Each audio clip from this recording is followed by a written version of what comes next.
Good morning, Carroll County. This is Brian DeLeonardo, your state's attorney, with this week's State's Attorney Report. One of the things that we've done over the last several months is tried to give you some insight at what goes on in the state's attorney's office and some of the different things we do. And one of the things that's extremely important for us is dealing with victims of crime in the county.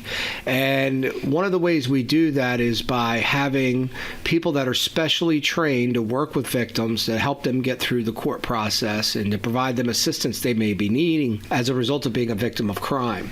And so this morning I asked our victim advocate to come in and talk to us a little bit about what exactly she does and a little bit about the type of duties that go into being a victim advocate. So good morning, Katie. Good morning, Brian.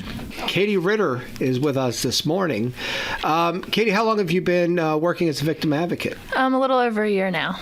And tell us all a little bit, what does a victim advocate do? We're kind of there to make the very stressful situation a little less stressful.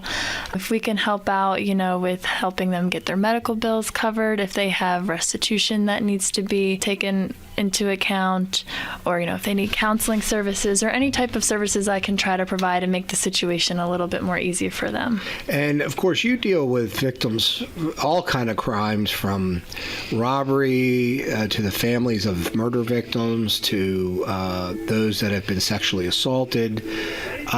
What drew you to that kind of work, to helping those kind of victims?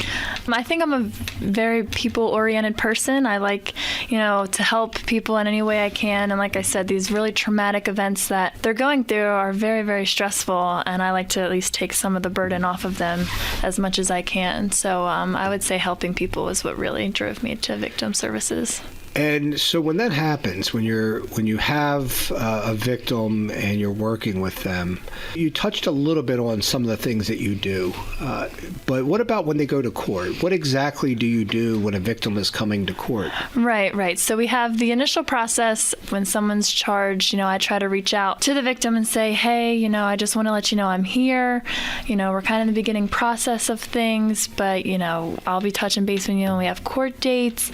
We'll, go over anything that we expect to happen. If you're going to come to court, if you have to testify, I'll help you out with that. Kind of like a hand holder in a sense. You give them that comfort when they're in the courtroom.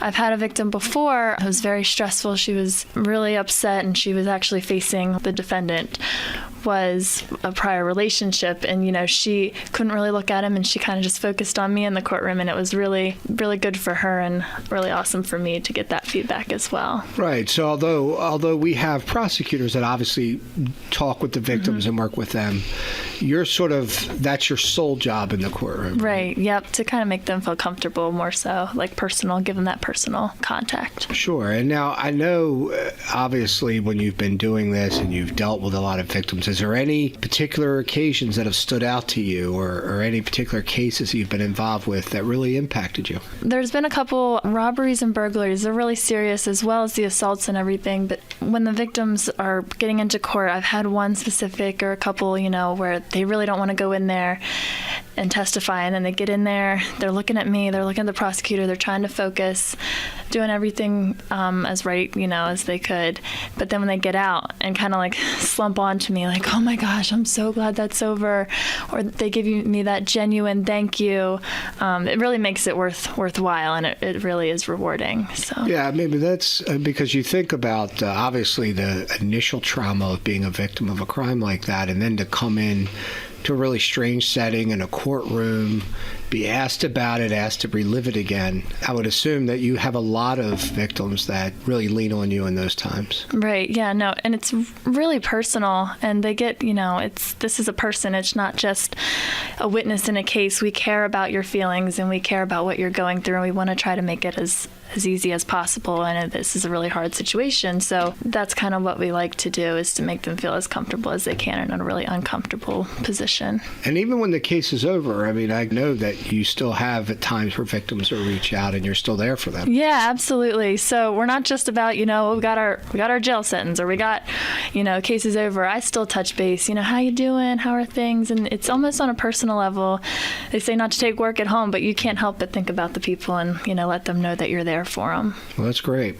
Well, we're certainly very lucky to have Katie Ritter and matter of fact, another advocate as well that we have in the office to really focus on the victims and helping them get through the time, because as Katie points out, it's not just about the conviction for us.